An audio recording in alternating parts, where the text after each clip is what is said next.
Hello, everyone, and welcome to Opening Pathways with Tom Lenoble. It's good to have you here with me again. I am so excited today because I have Michela Bedard with me, and she is the executive director of a nonprofit named Period. And I'm super excited for you to learn about this. I will upfront tell you I was so motivated by what Michela and her team are doing that I immediately made a donation. And I hope you will do the same. So, Michela, thank you so much for joining me today. Thank you, Tom. It's good to be here. I am interested, and I know my viewers are, to know what inspired you to start your nonprofit, Period. Well, the good news is that I can't take credit for starting it. Period is 10 years old, and I have had the pleasure of being at the helm for about 5 years, although I've been involved and known about them longer than that. Period is a global organization that is youth powered. And it's working to end period poverty, especially by amplifying youth voices. And so, as is fitting, it was started by youth about 10 years ago, high school students, actually.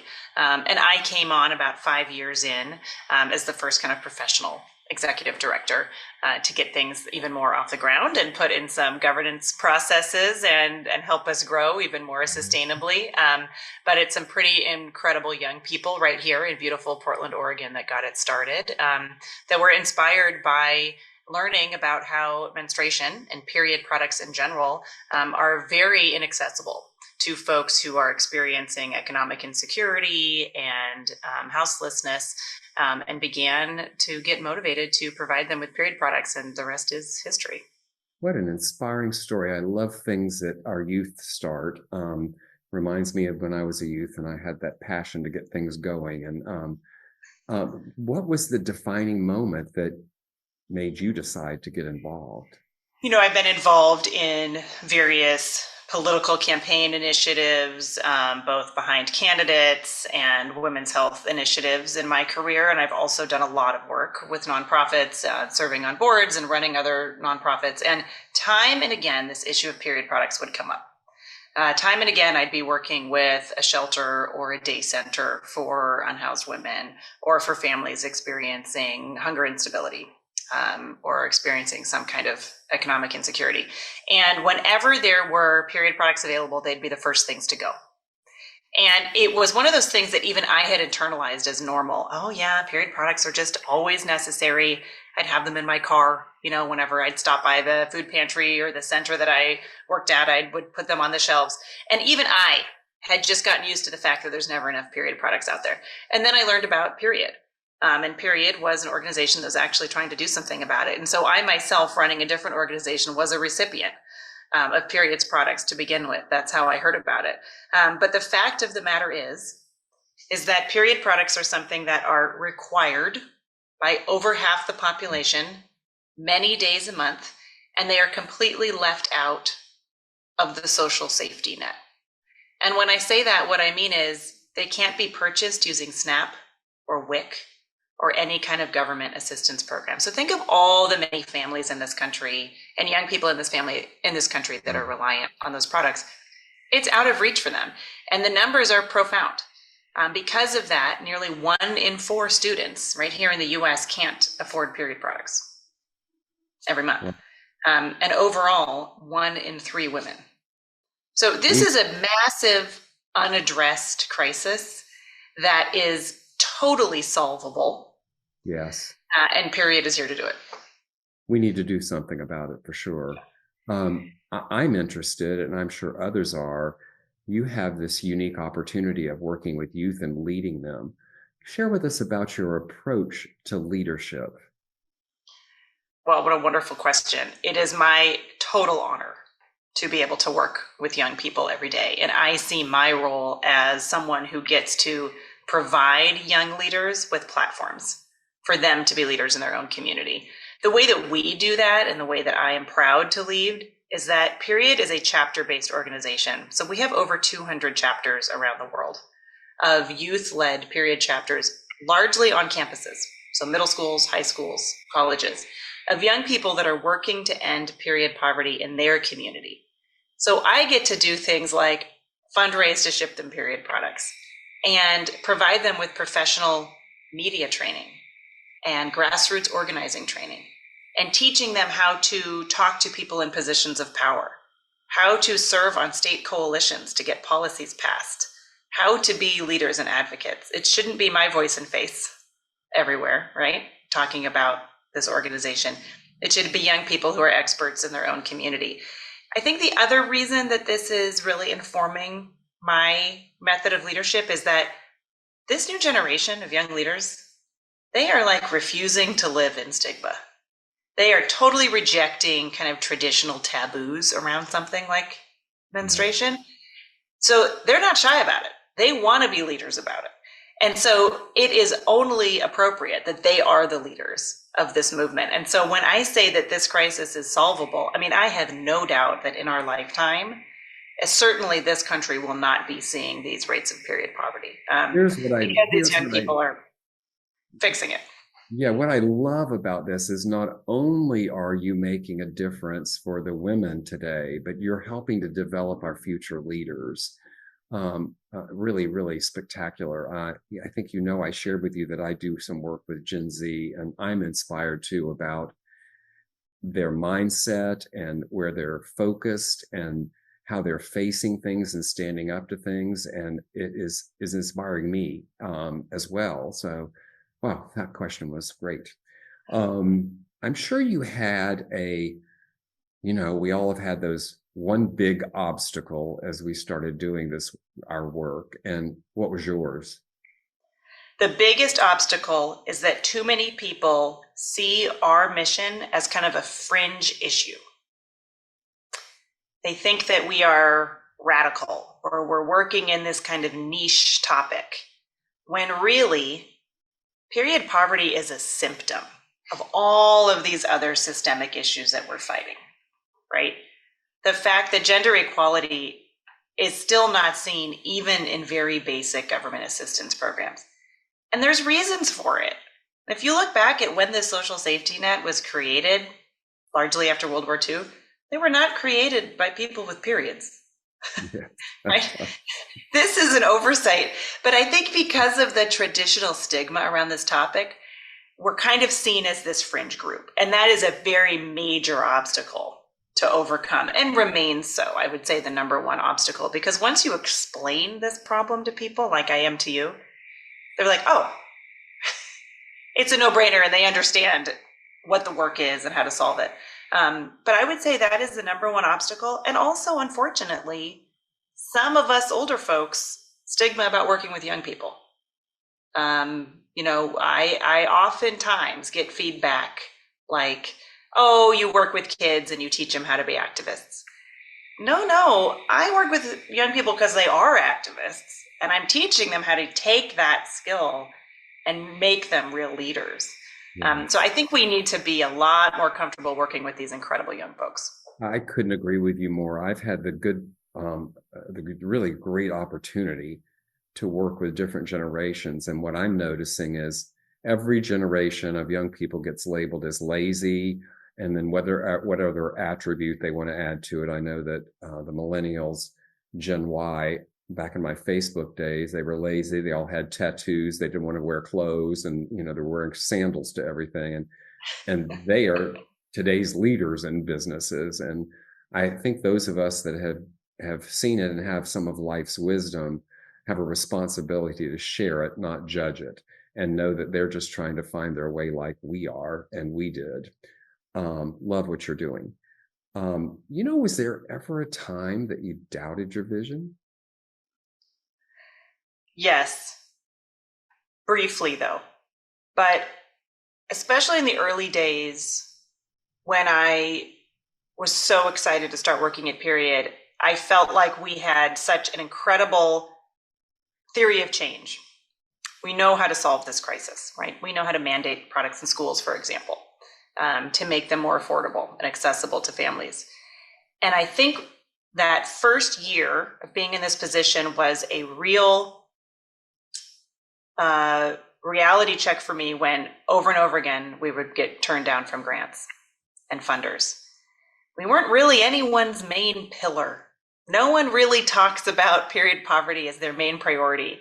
And I thought, oh, wow, I need to do so much more education here about what we're trying to work for and how it's really part of gender equality and reproductive health and mental health and educational justice. And that was a big obstacle in my leadership because I realized I'm not just running this organization, but this movement now needs to spend a lot of time educating others. And that was a real moment of reflection for me, that we have to do three things at the same time. We have to meet people's immediate needs by providing them the products that they need and shipping them out every day. We need to work for systemic change, like you said, making young people leaders and pushing those forever laws that we're hopefully going to get passed. And the third thing at the same time is never stop educating folks about our work. That's hard.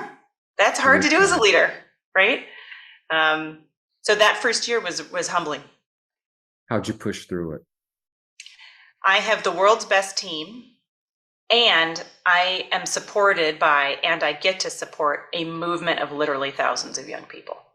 And they were constantly keeping my energy up. I was so excited for them, so excited for the moves that we were making whenever a policy would get passed or an event would go off successfully or more young people would graduate from our boot camps. It kept me going, and it made me realize that that three-pronged approach will never stop. We will always have to do those three things, but actually they work really well together. And that if you are trying to make forever change, you can never stop teaching and educating people about it. And so I think I just realized that that was the normal. That was part of leadership, and it continues to fuel my motivation. Yeah, how inspiring for our new leaders. You know, all of us have had some mentors along the way, or somebody that really was a key influencer in our life. I bet you did too. Who were they? They were a series of women that I've had the pleasure of working for in my career. Women who were always maybe 5-10 years older than me. I'm now in my early 40s. I now am the ones with tween kids, with young people younger than me. And I try to draw on their example of how to fight like hell for change and make lives better for people. And at the same time, make sure that my workplace, my team, the people immediately around me are as cared for as the society we're trying to build. We're only as healthy as where we spend our days. And I was always inspired by the women older than me that had kids, had strong boundaries around their priorities and what they needed to do. I remember once I had the pleasure of working for Mayor Eric Garcetti, mayor of Los Angeles. And I was making the very emotional and difficult decision to move with my family from Los Angeles to Portland, Oregon, where I still am, to be closer to my parents and my family. And I was giving notice, and I was really sad. This was the most incredible opportunity I'd had. And I remember his wonderful chief of staff, Ana Guerrero, said to me, well, what are you going to do? Not have kids? What are you going to do? Not be close to your parents? I mean, she was so gracious in that conversation. It made me realize that we need to be bold about everything we do in life, in work, and in our personal lives. Be confident, be loud about it. And I take that conversation with me a lot now when I'm meeting, especially with younger women. Yes. The lesson in walking our talk, right? Yeah. And confidence, not apologizing for yourself. Yeah. Yes. Do what our passion is and follow through on it. Yeah. That's a whole separate podcast. So tell us about your fundraising strategies. I'm real interested, and I suspect our viewers are, of how you go about fundraising and what that's all about. Yeah, the daily grind of any nonprofit leader, right? Period is fortunate to have three kind of legs of the stool of fundraising. We are fairly equally reliant on private foundations, individuals, and corporate sponsors. And we've been able to keep that fairly equal, which feels good from a sustainability standpoint. We are not overly reliant on one pipeline of funding streams. We have not ever had any public funding, which right now in the middle of 2025 is fortunate for us, as a lot of public funding is getting squeezed. We work very closely with individual donors and foundations who believe in this work and see us as a part of youth leadership programming and reproductive health. We've also had some incredible corporate partners, and I don't want to minimize that, but there's a lot of corporate partners that see our work and actually see our work in an almost more progressive way than some of our foundations do. We've had some really incredible corporate partners from medical fields, pharmacological fields who understand menstrual health, corporate partners that are interested in youth leadership and youth empowerment have been able to really see the outcomes of our work. And so I'm very fortunate to have those close partnerships. And that is something that is that I encourage more organizations to look into. There's some pretty incredible companies out there right now who are putting their money where their mouth is and wanting to really reinvest in their communities and reinvest in a new generation of leaders. So I've been very fortunate for that. Yeah, these are smart corporations, since this is their workforce of the future. Absolutely. So investing in them and investing early is very, very smart. You brought up sustainability, and we live in this world of AI, which I know I use and find fascinating and can't even keep up with trying to keep all the learnings that are happening. It brings me to innovation and sustainability and how we have to balance that of how do we innovate and grow and use new technology that's available, yet keep the lights on and keep funding what we need to do to keep the mission of our organization going. Talk about that a little bit, please. Yeah, thank you for bringing that up. I think there's this fear out there that technology will replace labor, will replace people. In my organization, I've not found that to be true. At Period, we have been able to leverage technology to simply do more with the same amount of people. So one of the benefits too of working in an intergenerational movement like I do is there's young people bringing us new technology all the time into our workplace and how we systematize and do things. And we rely heavily on new technology and innovation. I also believe in remaining very nimble as an organization, right?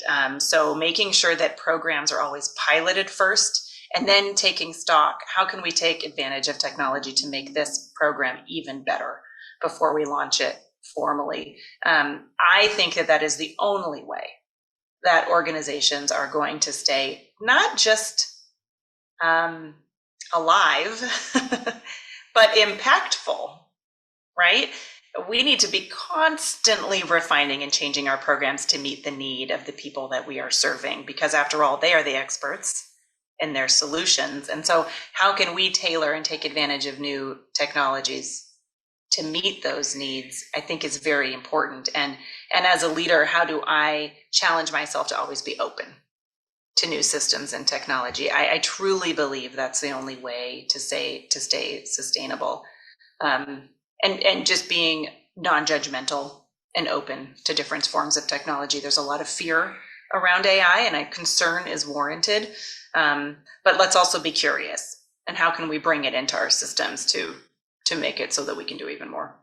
Yes. I think it's here, it's growing, it's not going away, and let's find a way to use it. I think, I don't know, somebody asked me a question recently about it as it relates to kids, and are they going to, lose their smarts? And, we all keep evolving, and I think it's going to drive creativity and empathy and leadership. And speaking of leadership, you are ahead of the curve working with all these young people than most. And I'm curious what unique leadership principles you might have as you grow your team. I think that the single most important thing is relationships. That hierarchical leadership is more and more outdated. I need to have relationships with everybody, not just on the staff, but in the movement, right? What we call the menstrual movement.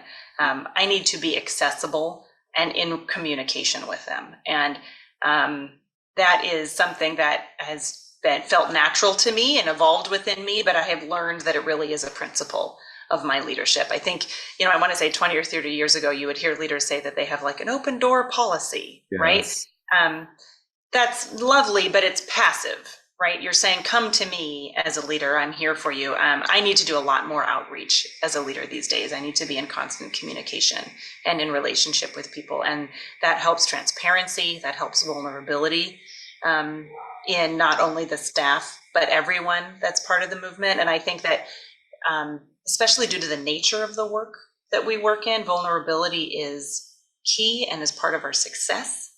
And so how can we constantly be honest and with one another about what we want, what we need, ideas we have, how to work together.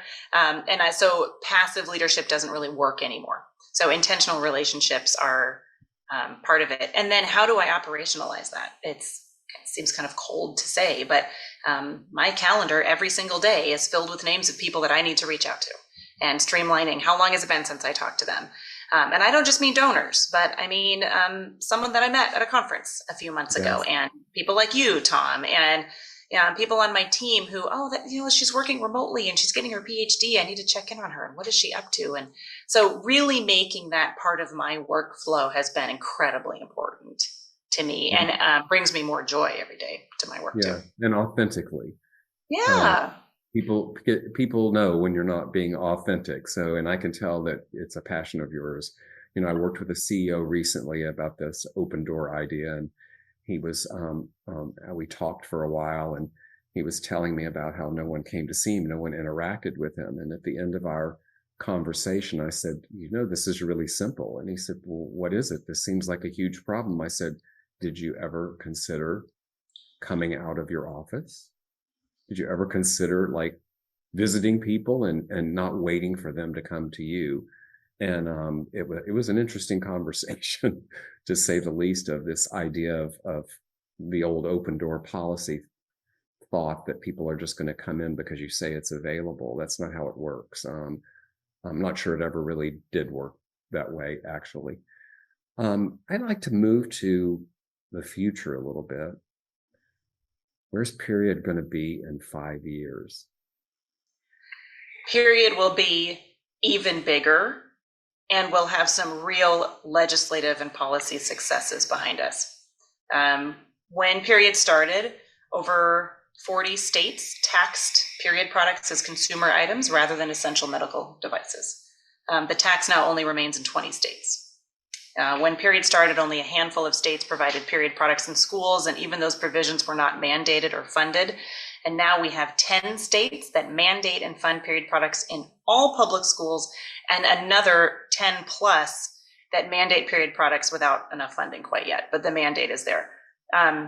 In the next 5 or 10 years, we will have period products in every school in the United States. This is a rapid culture shift that we are experiencing, and policy follows culture. And so we are going to be helping to lead that in the next several years. I'm really excited to see it. And by the time that the young people in our movement are professionals at the height of their career and facing retirement, it's going to be totally normalized. And for the most part, period poverty will not exist in this country. And I'm sure of that. I'm certain of that. Yes, I'm inspired. What's the next big challenge? The next big challenge is navigating this political climate. We are taking a step back right now in terms of work that we have done becoming kind of re-politicized, becoming controversial again. It's really easy to see right now that the work for reproductive health and gender equality, of which we sit smack dab in the middle of, becoming controversial in a way it wasn't before. And so with every step forward, there's a step back, and that is ours right now. So continuing to educate folks about, nope, this is not controversial, don't fall for it. This is not a fringe issue. This is not an alarmist issue.